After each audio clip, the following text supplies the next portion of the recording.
Eu quero conversar com você hoje sobre um dos temas mais preocupantes da vida, um dos mais importantes da nossa jornada. Eu quero falar sobre batalha espiritual. Nós não vivemos numa estufa, nós não caminhamos em estradas atapetadas, nós não navegamos por mares calmos e tranquilos. A nossa vida não se desenrola num parque de diversões, mas num campo de guerra. Há inimigos terríveis que nos atacam, há perigos externos, há temores internos, e nenhum de nós passa pela vida sem passar por pressões, por seduções, por perigos, por ameaças. O apóstolo Paulo estava preso em Roma, quando escreveu a sua carta aos Efésios. E no final desta carta, depois de tratar da obra da salvação, depois de tratar da obra da santificação, depois de trazer orientações acerca da convivência familiar, ele encerra esta rainha das suas epístolas com o tema batalha espiritual. E ele vai trazer para nós instruções da mais alta importância, sem o que nossa vida pode correr gravíssimos riscos. A primeira coisa que Paulo vai nos informar é contra quem nós não lutamos. Ele diz que a nossa luta não é contra carne e sangue. Isso significa que o seu problema não é o seu marido, não é a sua mulher, não é o seu sogro, não é a sua sogra, não são seus pais, não são seus filhos, não são seus vizinhos, não são seus parentes, não são seus sócios, não são seus concorrentes. O seu problema não são pessoas. Elas podem até ser instrumentalizadas, usadas, porém, elas não são a fonte do seu problema. Elas são um joguete nas mãos de um inimigo maior, que está nesse sistema, entregue ao maligno, porque o mundo jaz no maligno. A Bíblia diz que você tem 3 inimigos terríveis que atacam você constantemente. É o diabo, é o mundo e a carne. A carne é a nossa natureza pecaminosa, que se inclina para aquilo que é mal. O mundo é o sistema que nos odeia, porque odiou a Cristo, vai continuar também nos odiando, porque odeia Cristo em nós. E o diabo é este elemento espiritual. No universo dos anjos caídos, ele lidera uma série de seres malignos, como principados, potestades, dominadores deste mundo tenebroso e forças espirituais do mal. Paulo diz que a nossa luta não é contra pessoas, mas esses seres malignos instrumentalizam pessoas, com certeza. Então, se a nossa luta não é contra pessoas, contra quem é a nossa luta? E Paulo vai nos informar no versículo 11 que nós precisamos lidar com as ciladas do diabo. Ele é o líder desta corja maligna. Ele é a mente que está por trás de tantas ideologias, de tantas filosofias, de tantas decisões tomadas nos parlamentos, nos tribunais, leis que oprimem. Ele é a fonte de falsas religiões, falsas doutrinas, doutrinas de demônios. Ele é a fonte da malignidade que está por trás deste mundo que está posto no maligno, diz a Bíblia, deste reino das trevas. Mas também ele pode tantas vezes tentar seduzir para que o homem, na sua fraqueza, possa cair em tentação e transgredir os preceitos divinos. Paulo diz que este inimigo, ele não age sozinho. O diabo não é onipotente, onipresente, onisciente, são atributos exclusivos de Deus. Mas ele não age sozinho. Paulo diz, a nossa luta é contra principados e potestades e dominadores deste mundo tenebroso e forças espirituais do mal. Significa que neste reino das trevas existe uma ordem, uma hierarquia, um comando. Existem comandados e comandantes. Existem diferenças de poderes. O reino do inimigo não é tão tolo a ponto de não ser organizado. Nas palavras de John Mackay, é a ordem da desordem. E esses seres são invisíveis, porém reais. Eles são malignos, eles são perversos, comandados pelo diabo, que é ladrão, que é assassino, que é o pai da mentira, que é maligno, que é tentador, que é chamado na Bíblia de Apolion, Abaddon, destruidor, representado pela antiga serpente, pelo leão que ruge, por esse ser que veio para roubar, matar e destruir. Nós vivemos num mundo marcado pela ação maligna, de inversão de valores. Um mundo que entrega a violência, desde a vida intrauterina, onde bebês são arrancados do ventre de sua mãe, com barbaridade, com requinte de crueldade, como se uma massa maligna, monstruosa estivesse ali dentro. Nós estamos vendo a guerra e as guerras sangrentas, brutais, desumanas, que massacram, que matam, que deixam um rastro de destruição. Estamos vendo a sociedade invertendo valores morais, aplaudindo aquilo que deveriam ter vergonha, sentindo orgulho daquilo que deveriam se envergonhar profundamente. Nós vemos uma sociedade às avessas, que aplaude o ridículo, que reprova o correto, entregue a uma confusão mental, a uma perversão moral, a uma confusão ideológica e filosófica. Tudo isso porque esses seres malignos que colocam no coração do homem esses desejos e sentimentos, aliado ao ódio do mundo e à natureza pecaminosa da nossa carne, produzem essa sociedade rendida ao pecado, rendida à ditadura do relativismo, que não suporta a verdade, que não aceita absolutos, que não tolera princípios e valores. O apóstolo Paulo diz que a nossa luta é contra esses seres malignos, que estão por aí sem tirar férias, sem descansar, a todo tempo, a toda hora, em todo lugar, oprimindo, desviando, sugerindo erro, conduzindo ao pecado, levando o homem para longe de Deus, afastando-o do propósito para o qual Deus o criou, o louvor da sua glória. Mas esses inimigos, com certeza, nessa grande batalha espiritual, eles têm estratagemas, eles têm artimanhas, eles têm laços, e Paulo diz, nós devemos ficar atentos contra as ciladas do diabo. Esta palavra cilada, na língua grega, é metodeia, de onde vem a palavra estratagema.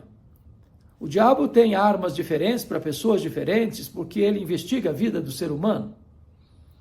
Ele tenta uns numa área, tenta outros noutra área, tenta outros ainda em outra área.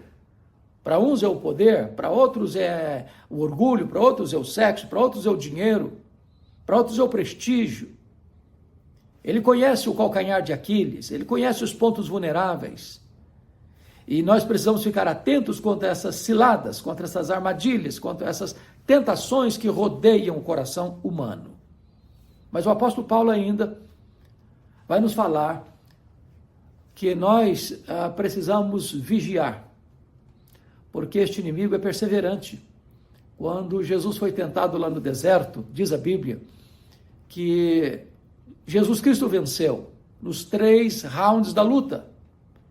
Jesus estava ali cheio do Espírito Santo, jejuando e certamente orando. E quando o diabo tentou 1, 2, 3 vezes, Jesus o rebateu com firmeza, com a palavra de Deus. Está escrito, está escrito, está escrito. Nós apagamos o dardo inflamado do maligno com o escudo da fé. Apropriamo-nos da palavra de Deus e seguimos o que a palavra de Deus nos orienta. Mas diz Lucas 4 que o diabo deixou até tempo oportuno.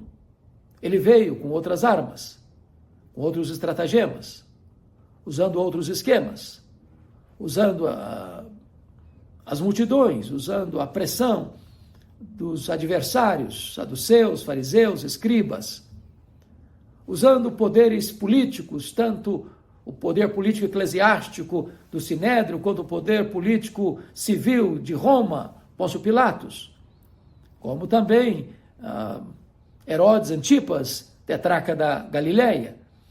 Ou seja, nós precisamos estar atentos porque o inimigo não descansa, não tem pausa, não tira férias. Ele está o tempo todo, a toda hora, em todo momento, buscando uma oportunidade para nos derrubar.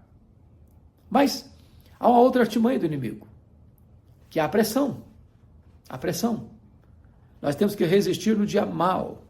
E o que seria o dia mau? Será que existem dias bons e dias maus? Do que o apóstolo Paulo está tratando? Ele está falando de uma guerra. E quando você fala de uma guerra, você fala de estratégias.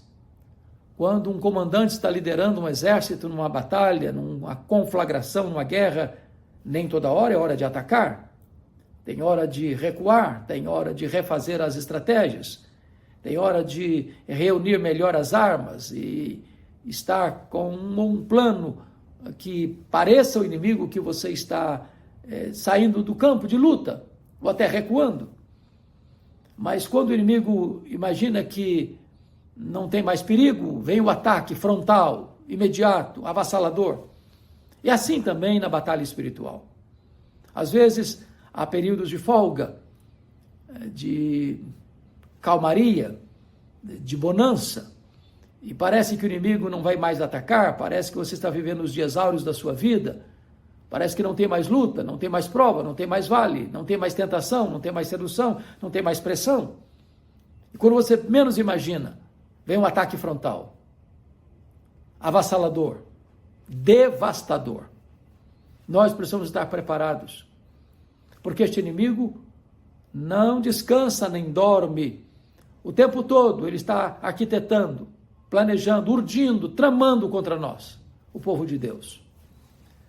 Mas é importante entender ainda que nessa batalha nós lutamos contra o inimigo que tem limitações, limitação de poder.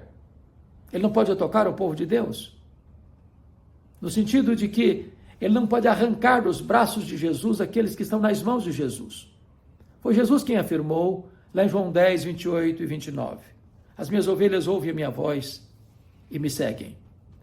Eu dou a elas a vida eterna, e ninguém as arrebatará das minhas mãos. Na oração sacerdotal, Jesus Cristo disse que todos aqueles que o Pai havia lhe dado, nenhum deles ele perdeu, exceto o filho da perdição, porque nunca foi convertido. Judas era um ladrão, ele não era um homem nascido de novo, o coração dele amava o dinheiro, não a Jesus. A palavra de Deus, lá em 1 João 5,13, diz: filhinhos, essas coisas eu vos escrevi, para que saibais que tendes a vida eterna, vós outros que credes no nome do Senhor Jesus. Em outras palavras, nesta batalha, a luta sim, há vale sim, há enfrentamento sim, mas não derrota. A vitória final do povo de Deus está assegurada. A vitória do povo de Deus está garantida. Temos luta e precisamos vigiar. E precisamos saber que o inimigo tem estratagemas diferentes, ciladas diferentes, que ele persevera nessas batalhas, mudando de estratagemas, que ele age por pressão, mas precisamos estar firmes, numa vida de oração, numa vida cheia do Espírito Santo, de total dependência de Deus. Então, Paulo agora vai começar a tratar conosco do que nós precisamos para enfrentar essa luta. E já no versículo 10 de Efésios 6, ele fala do revestimento do poder, a capacitação do poder. Nós não temos condições de enfrentar essa luta fiados em nós mesmos, escorados no bordão da autoconfiança. Nossa força é pequena e nós não podemos enfrentar esse inimigo de cara limpa. O apóstolo Paulo diz que precisamos de armas não carnais, mas armas espirituais, poderosas em Deus para destruir fortalezas e anular sofismas. Nós não podemos vencer o inimigo com as nossas próprias armas, com a nossa própria estratégia, com a nossa própria capacidade, com o nosso próprio poder. Mas se formos revestidos com o poder do Espírito Santo, nós vamos sim sujeitar-nos a Deus e resistir o maligno, e ele fugirá de nós. Com o poder do Espírito Santo, nós avançaremos, pregando o Evangelho, invadindo as portas do inferno, porque as portas do inferno não prevalecerão contra a igreja de Cristo. E essa ideia aqui não é que o diabo, com as portas do inferno, estejam avançando. Não, é a igreja que avança contra essas portas. É o valente que é amarrado por aquele que é mais valente, o Senhor Jesus Cristo, e a sua casa é saqueada. Nós estamos numa empreitada vitoriosa. Nós seguimos a liderança daquele que é o capitão invicto em todas as batalhas, o Senhor Jesus Cristo. Ele é aquele que veio vencendo e para vencer. A história não caminha para um desastre, a história não caminha para um final inglório, infeliz, sombrio, de uma derrota fatídica. Não, a história caminha para um telos, para um fim, para uma consumação. E o fim já está determinado, e a história já está determinada. É Cristo e a sua igreja que vão vencer retumbantemente. Jesus voltará com grande poder e glória, diz a Bíblia, e ele vai colocar todos os seus inimigos debaixo dos seus pés. E ele vai estabelecer o seu reino de glória, entregar este reino de glória ao Deus e Pai para que ele seja tudo em todos, e nós estaremos com ele, reinando com ele pelos séculos eternos. Mas mais, Paulo diz que nós precisamos de toda a armadura de Deus. É claro que Paulo está falando de uma linguagem bélica, de guerra, de batalha, de luta espiritual. E nós precisamos, com certeza, do capacete da salvação. Guardar a nossa mente com esta verdade bendita de que fomos salvos pela graça. Não é mérito, não é uma conquista das obras, não se compra com dinheiro, não se merece a salvação. A salvação é dada gratuitamente a todos aqueles que creem no Senhor Jesus Cristo. O apóstolo Paulo diz, pela graça sois salvos mediante a fé, isso não vem de vós, é dom de Deus, não de obras, para que ninguém se glorie. Então nós precisamos desse capacete da salvação, estarmos seguros, firmes nesta graça bendita que um dia nos alcançou, que um dia nos transformou, que um dia nos deu um novo nome, uma nova família, uma nova pátria, uma nova herança, nos deu a garantia e a certeza da vida eterna.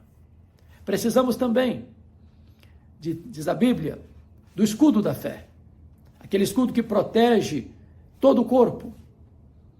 Quando os dardos do maligno vêm, colocando dúvidas, incertezas, nós colocamos esse escudo na frente, dizendo, eu creio em Deus, eu fui salvo pela graça, Jesus Cristo me alcançou, eu pertenço à família de Deus, eu sou membro da família de Deus, o Espírito Santo de Deus habita em mim, eu sou herdeiro de Deus e co-herdeiro com Cristo. E essas verdades vão saltando a sua mente, vão enchendo o seu coração, vão trazendo alegria para a sua alma, e você então apagará todos os dardos inflamados do maligno que tentam lançar dúvida no seu coração. Precisamos também, diz a Bíblia, da espada do Espírito, que é a palavra de Deus. Você resiste ao diabo com a palavra de Deus. Foi o que Jesus Cristo fez. E aquilo que o Mestre nos ensinou, nós devemos seguir as mesmas pegadas.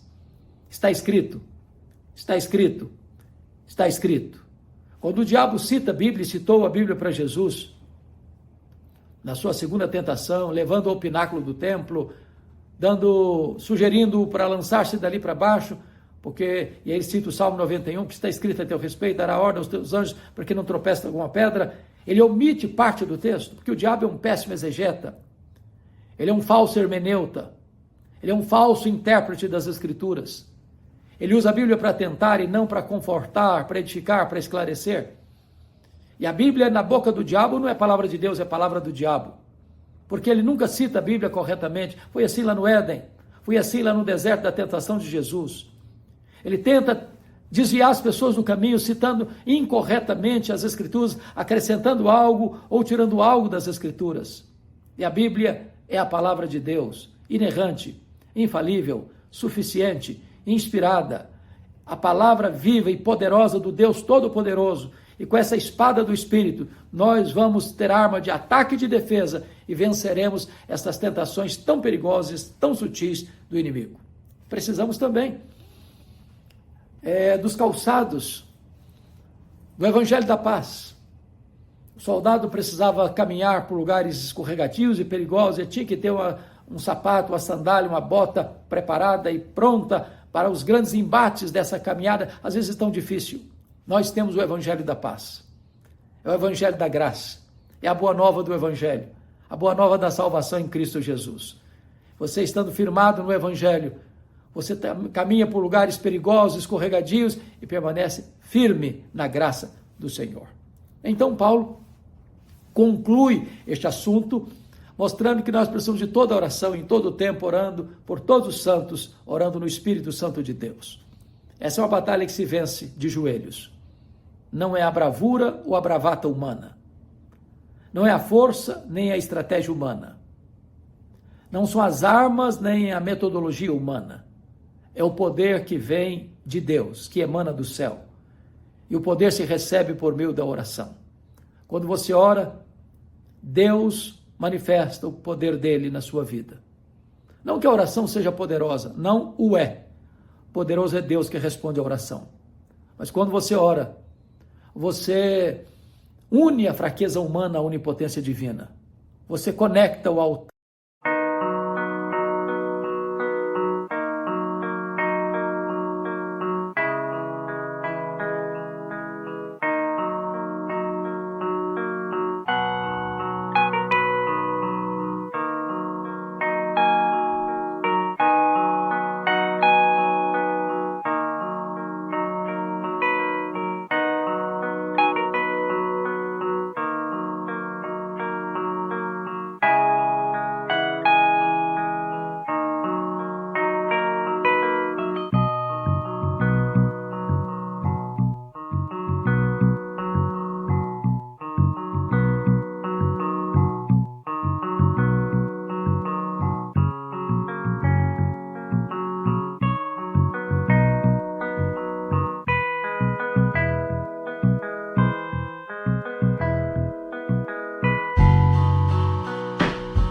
Da terra com o trono do céu.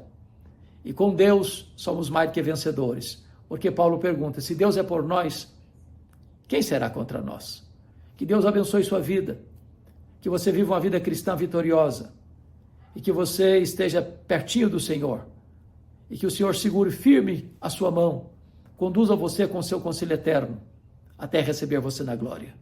Deus abençoe sua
sua vida, o seu coração, a sua família, que Deus conceda a você uma vida vitoriosa, porque você já é mais do que vencedor em Cristo Jesus, nosso Senhor. Um grande abraço, Deus abençoe a todos.